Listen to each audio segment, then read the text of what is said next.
हर पल आपके साथ। नमस्कार, हर पल न्यूज देख रहे हैं आप और मैं हूं आपके साथ मिर्जा साहिल बेग। बुलेटिन की शुरुआत करेंगे, लेकिन एक नजर हेडलाइंस पर। उत्तर प्रदेश चुनाव को लेकर जेडीयू और बीजेपी में गठबंधन पर सहमति नहीं बनी। जेडीयू ने सीटों की पहली सूची का किया ऐलान।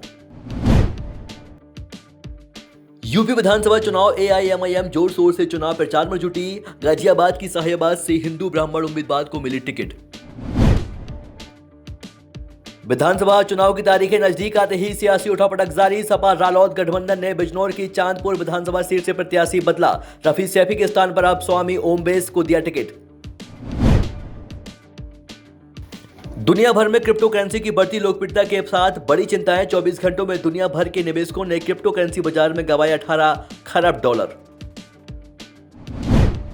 उत्तर प्रदेश चुनाव को लेकर जेडीयू और बीजेपी में गठबंधन पर सहमति नहीं बनी है। जेडीयू ने सीटों की पहली सूची का ऐलान कर दिया है। यूपी चुनाव में लड़ने के लिए सीटों की पहली सूची आज जारी की गई है और शनिवार को दिल्ली में जेडीयू के राष्ट्रीय अध्यक्ष और सांसद राजीव रंजन उर्फ लल्लन सिंह ने प्रेस कॉन्फ्रेंस कर इसकी घोषणा की है। प्रेस कॉन्फ्रेंस के दौरान यूपी जेडीयू के अध्यक्ष ने पार्टी के उम्मीदवारों की पहली सूची का ऐलान किया है। इससे 26 प्रत्याशियों के नाम जारी किए गए हैं और लल्लन सिंह ने कहा है कि केंद्रीय मंत्री और पार्टी के वरिष्ठ नेता आरसीपी सिंह ने सूचित किया था कि बीजेपी उत्तर प्रदेश में जेडीयू के साथ मिलकर चुनाव लड़ना चाहती है और उनकी इस विषय पर केंद्रीय गृह मंत्री अमित शाह, केंद्रीय मंत्री धर्मेंद्र प्रधान समेत बीजेपी के अन्य नेताओं से बातचीत हुई थी। मगर शुक्रवार को शाम तक बीजेपी की तरफ से कोई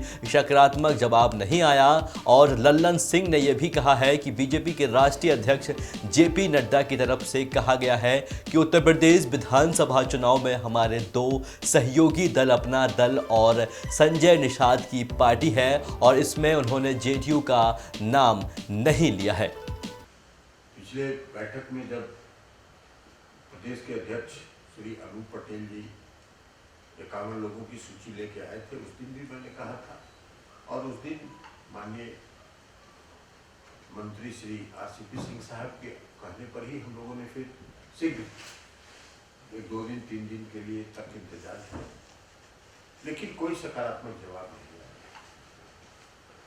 और इसलिए आज जनता दल यूनाइटेड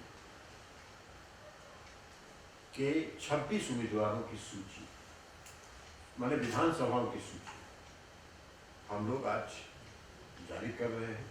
हमने उस दिन प्रदेश अध्यक्ष को श्री अनूप पटेल जी को अधिकृत किया था, वो ही आज उस सूची को 26 विधानसभा क्षेत्रों की सूची जारी कर रहे हैं। ये पहली सूची है। दूसरी सूची हम और जारी करेंगे। उम्मीदवार के नाम हम आज इसलिए घोषित नहीं कर रहे हैं कि कई क्षेत्रों में प्रदेश अध्यक्ष जी का कहना है कि कई क्षेत्रों में कई दावेदार हैं और उसके लिए उनको 2 दिन 3 दिन का समय चाहिए कि कौन उसमें सबसे सशक्त उम्मीदवार हो सकते हैं। ये वो फैसला करके 2-3 दिनों के अंदर उम्मीदवारों की सूची जारी करने के लिए भी हम लोगों ने पार्टी के प्रदेश अध्यक्ष श्री अनूप पटेल जी को अधिकृत कर दिया है और जो बाकी बची सीटें हैं उसको भी जारी करने के लिए हमने उनको अधिकृत कर दिया है। विधानसभा चुनाव में अब कुछ ही समय का वक्त बचा है। तमाम राजनीतिक पार्टियां जोर शोर से प्रचार प्रसार करने में लगी हुई है। यूपी में माना जा रहा था कि जेडीयू और बीजेपी के बीच गठबंधन होगा और दोनों साथ मिलकर चुनाव लड़ेगी, जैसे कि बिहार में उनकी गठबंधन सरकार चल रही है। लेकिन आज जेडीयू के राष्ट्रीय अध्यक्ष लल्लन सिंह ने ये जानकारी दी। उन्होंने प्रेस कॉन्फ्रेंस का आयोजन किया और ये बताया कि बीजेपी और जेडीयू के बीच यूपी में गठबंधन नहीं होगा, यानी कि अब जेडीयू यूपी के चुनावी रण में अकेले ही उतरेगी। कैमरामैन तरुण के साथ मैं नुपुर सक्सेना, हर्पल न्यूज, दिल्ली। यूपी में विधानसभा चुनाव होने वाले हैं और एआईएमआईएम भी जोर शोर से चुनाव प्रचार में लगी हुई है। गाजियाबाद की साहिबाबाद से एक हिंदू और वो भी ब्राह्मण उम्मीदवार पंडित मनमोहन झा की टिकट देकर सबको चौंका दिया है। खास बात तो यह है कि ओवैसी ने जिन पंडित मनमोहन झा को इस सीट से उम्मीदवार बनाया है वे समाजवादी पार्टी में 2 दशक से भी पहले से जुड़े हुए थे और क्षेत्र में उसके बहुत ही सक्रिय नेता माने जाते रहे हैं और लेकिन अब वे ओवैसी की पार्टी के लिए वोट मांगेंगे। उत्तर प्रदेश में विधानसभा चुनाव होने वाले हैं। कुछ ही समय का वक्त बचा है। तमाम राजनीतिक पार्टियां जोर शोर से प्रचार प्रसार कर रही है।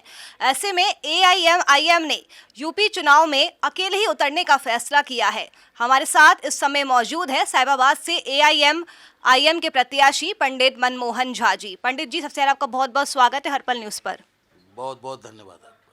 मनमोहन जी, सबसे पहला सवाल मेरा आपसे यही है कि आपने जिस तरह से अकेले लड़ने का फैसला किया है, AIMIM ने गठबंधन करने का फैसला नहीं किया है, तो क्या आपको लगता है कि एकला चलो की नीति यूपी में सफल हो पाएगी? देखिए, खुद ही को कर बुलंद इतना, खुद ही को कर बुलंद इतना कि खुदा तुझसे पूछे है बंदे तेरी रजा क्या है। और सरकार बनाती और बिगाड़ती है जनता। और ओवैसी साहब जो हमारे नेता हैं, उनकी जो सोच है वो सोच क्या है? 70 सालों में जिन व्यक्तियों ने हम पे शासन किया, समाज के शोषित, वंचित, दलित, पिछड़े, अगड़े जो भी वर्ग हैं, जिनको जो अधिकार बाबा भीमराव अंबेडकर जी ने दिया था वो अधिकार न मिल सका, उन अधिकारों की लड़ाई लड़ने हम चले हैं। और फिलहाल में और पूर्व में जो भी सरकारें रही और है, ये सब के सब झूठे और मक्कार हैं। कुर्सी से इन्हें मोहब्बत है, आम जन से कहीं कोई लगाव नहीं है। तो हमें पूर्ण उम्मीद है कि इस बार उत्तर प्रदेश जो सरकार बनेगी वो ओवैसी साहब के इशारों पे बनेगी। निश्चित रूप से उत्तर प्रदेश की जनता हमें ताकत देने जा रही है और उनको ऐसा रहनुमा मिलेगा जो उनके हक का निर्णय लेगा। किन मुद्दों पर चुनाव लड़ने वाली है AIMIM पार्टी? देखिए, मुद्दा तो बहुत सारे हैं, लेकिन मैं बात करूंगा अपने साहिबाबाद विधानसभा की, क्योंकि झंडा वहाँ से चलेगा। दिल्ली की लास्ट शुरुआत छोर से है और लखनऊ में जाकर के MIM का झंडा बुलंद किया जाएगा। साहिबाबाद की प्रमुख समस्याएं, अब जब से साहिबाबाद विधानसभा का निर्माण हुआ तब से अब तक सारे उम्मीदवारों ने जीतने से पहले सरकारी अस्पताल देने का वादा किया, लेकिन आज तक वो पूरा नहीं कर पाए। आपके माध्यम से मैं शपथ पूर्वक कहना चाहता हूँ कि साहिबाबाद के मेरे प्रिय मतदाताओं, अगर आपने मुझे ताकत दी तो मैं आपको सरकारी अस्पताल देने का काम करूँगा। दूसरा, जो कोरोना वैश्विक महामारी आई, ये बहुत बड़ा मुद्दा है। उस महामारी के दौरान हिंदुस्तान का हर अभिभावक का दर्द था प्राइवेट स्कूलों के द्वारा फीस वसूली करना, गुंडागर्दी करना, टैक्स की तरह। जिस स्कूल में मेरा बच्चा पढ़ा नहीं, जिस पंखे का हवा नहीं खाया, उसका भी फीस हमें देने पे बाध्य किया गया। और ये सरकार, बहरी गूंगी बहरी सरकार, जिनसे पेरेंट्स एसोसिएशन लगातार मांग करती रही कि कम से कम जो लॉकडाउन का वक्त था उस वक्त का फीस माफ़ कर दिया जाए। अगर वो भी नहीं कर सकते आप तो कम से कम आधी करवा दे, लेकिन ऐसा क्यों नहीं हुआ? रीज़न यही है कि अब तक कांग्रेस हो, भाजपा हो, सपा हो, जितनी भी पार्टियां हैं, कहीं ना कहीं उद्योगपति और पूंजीपतियों से जुड़े हुए लोग हैं और इस वजह से वो सही निर्णय नहीं ले पाए। तो मैं विश्वास दिलाता हूं आपके माध्यमों से कि जब मैं विधायक बनता हूं तो प्राइवेट स्कूलों को उनकी मनमानी पर रोक लगाऊंगा। मैं अभिभावकों के संग उनकी लड़ाई मजबूती के साथ लड़ूंगा। सरकारी विद्यालयों को CBSE की मान्यता दिलाने का प्रयास करूंगा।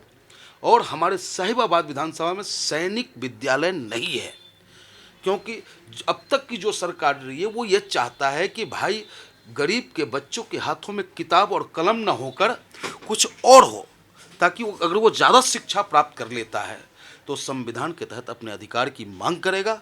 और ओवैसी साहब का यही विजन है। इसी विजन के साथ हम साहिबाबाद विधानसभा मैदान में उतरे हैं। जब से AIMIM की यूपी चुनाव में एंट्री हुई है तब से ये सवाल उठता जा रहा है कि क्या इस बार का यूपी चुनाव हिंदू वर्सेस मुस्लिम होने वाला है? बहुत पीड़ा होता है जब इन बातों को लोग करते हैं ना, दिल में दर्द होता है। और यही दर्द ओवैसी साहब को भी है। हम पहले हिंदुस्तानी हैं। आप सोचे 70 साल पहले जाएं, जब मेरा देश गुलाम था, देश की गुलामी के वक्त जब देश की आज़ादी की लड़ाई लड़ना था तो अशफाक उल्ला खां, भगत सिंह, चंद्रशेखर आज़ाद जैसे एक से एक भारत माँ के लाल एक थाली में खाना खाकर इन अंग्रेजों के दांतों चने चबाने का काम किया था।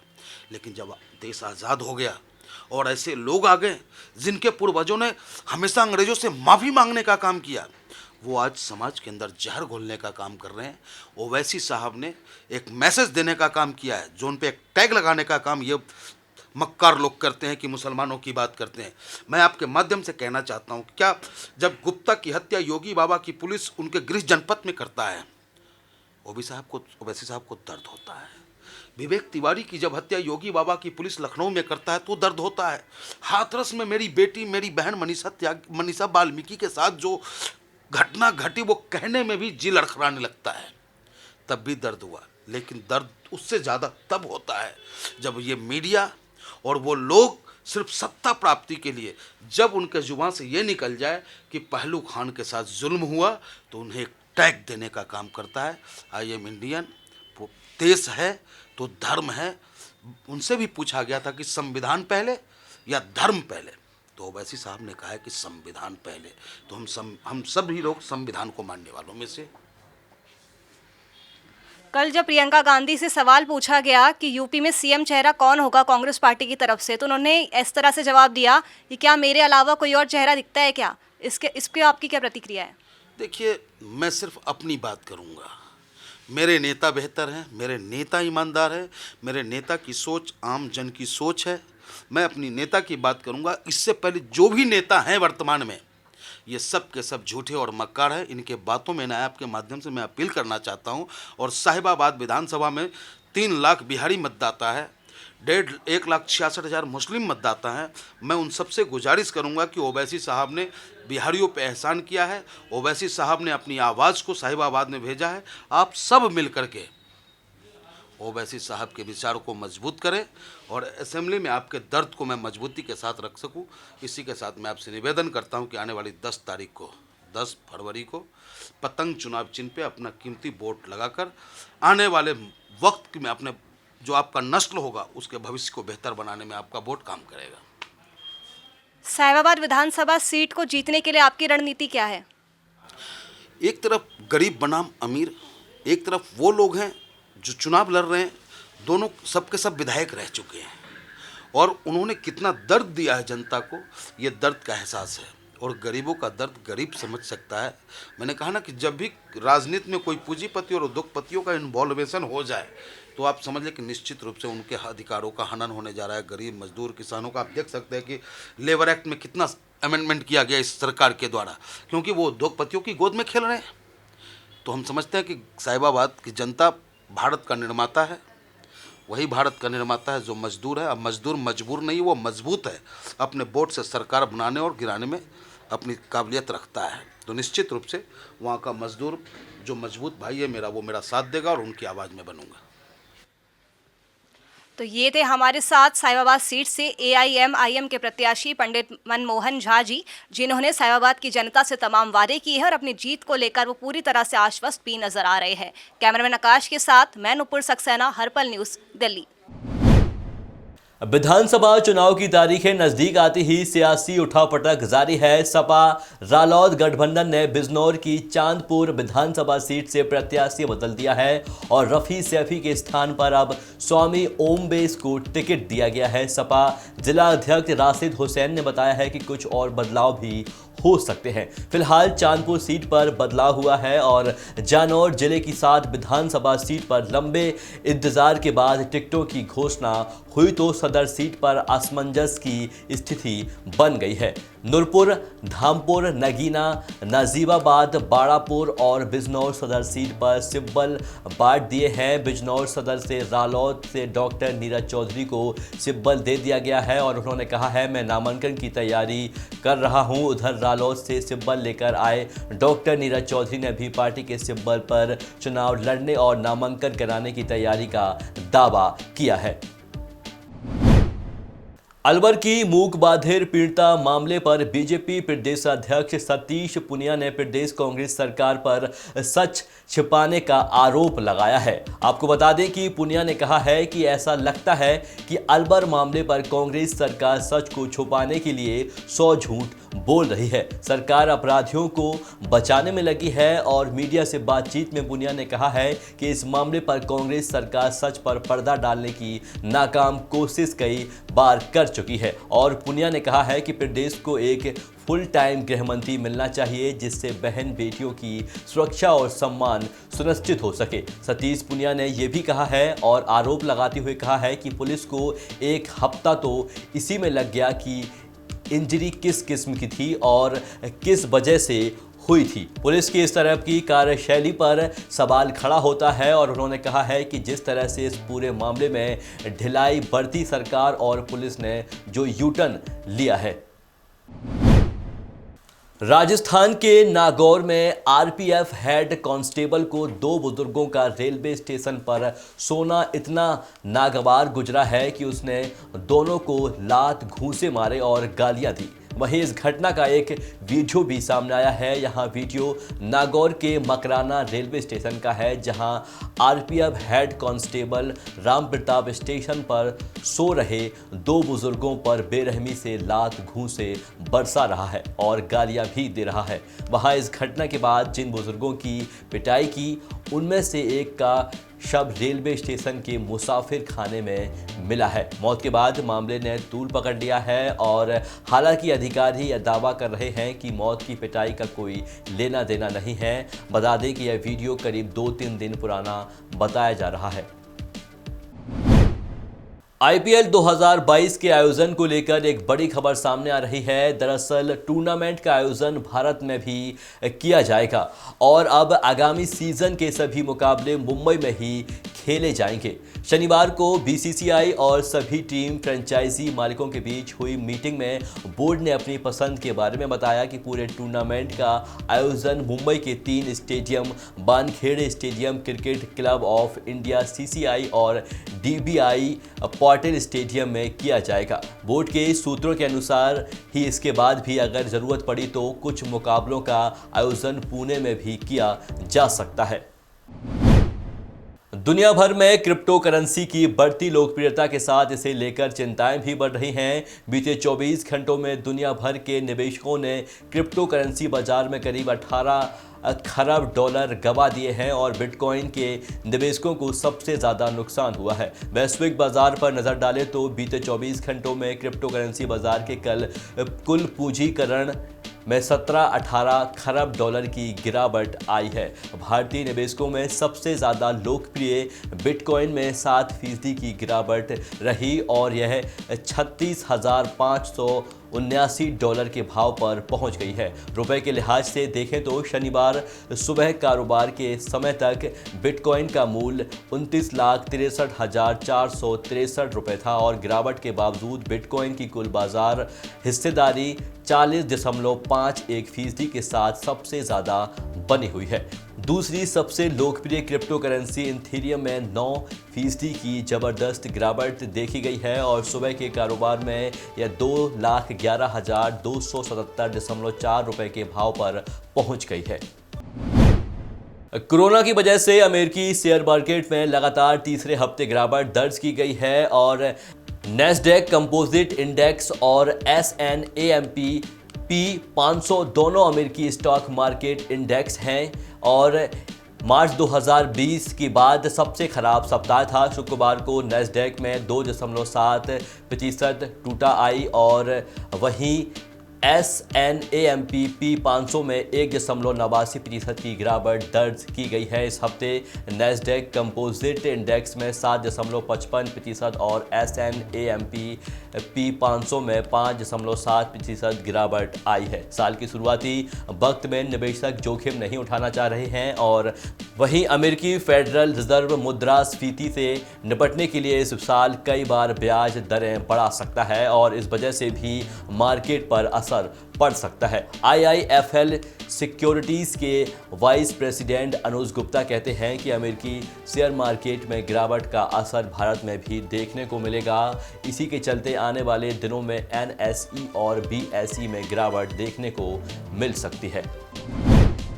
हिमाचल प्रदेश सुंदरनगर में जहरीली शराब मामले में एक एसआईटी ने मुख्य सरगना कालू उर्फ नरेंद्र कुमार समेत बैजनाथ व पालमपुर से 3 आरोपियों को देर रात गिरफ्तार किया है। 7 लोगों की मौत के बाद कालू भूमिगत हो गया था और वह सुंदरनगर उपमंडल की भनबाड़ पंचायत के झज्जबार गांव का रहने वाला है और शराब की अवैध कारोबार से कालू ने अंकुत संपत्ति बनाई थी। उसके पास 5 बसें, 2 ट्रक व 2 जेसीबी हैं। कई जगह उसने मकान बना रखे हैं और प्रारंभिक जांच में उसकी संपत्ति आय से अधिक पाई गई है। पुलिस ने 2 दिन पहले उसकी एक बस अपने कब्जे में ले ली थी और कालू 12 साल से शराब का अवैध कारोबार कर रहा है। आपको बता दें कि पूरे गिरोह का मुख्य सरगना कालू है, वहीं गिरोह के अन्य सदस्यों को शराब की खेप उपलब्ध करवाता था और कालू के हत्थे चढ़ने से अब जहरीली शराब मामले की परतें खुलने की उम्मीद है। एसआईटी तीनों से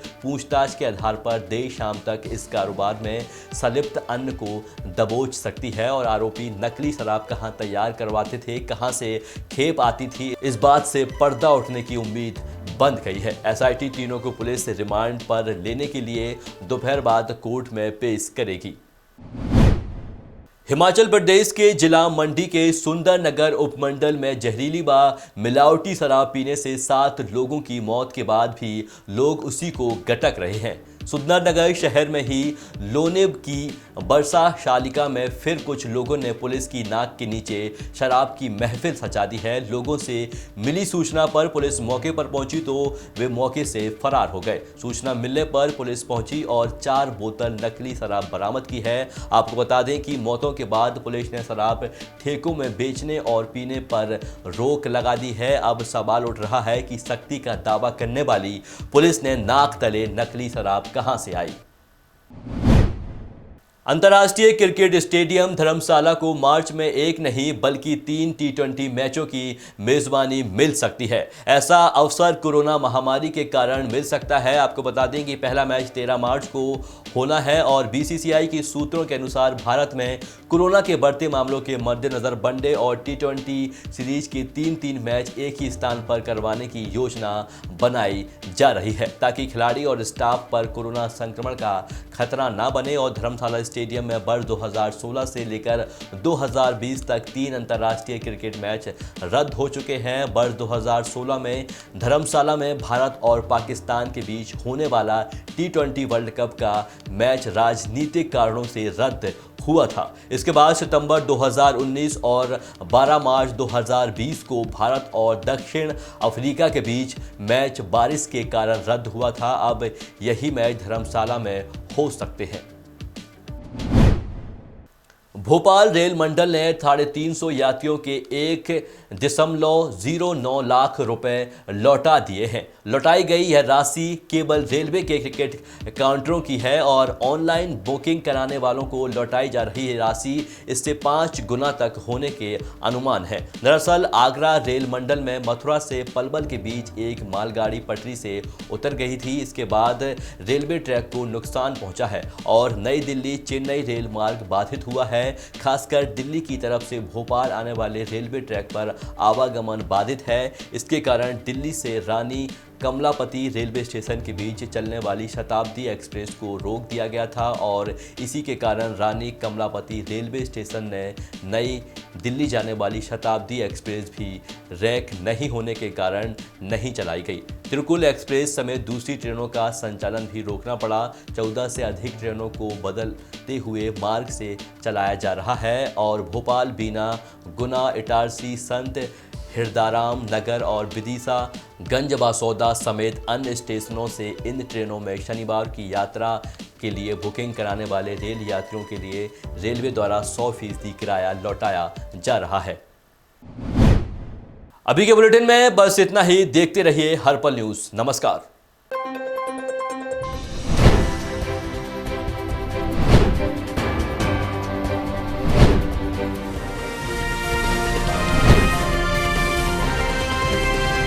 हर पल आपके साथ।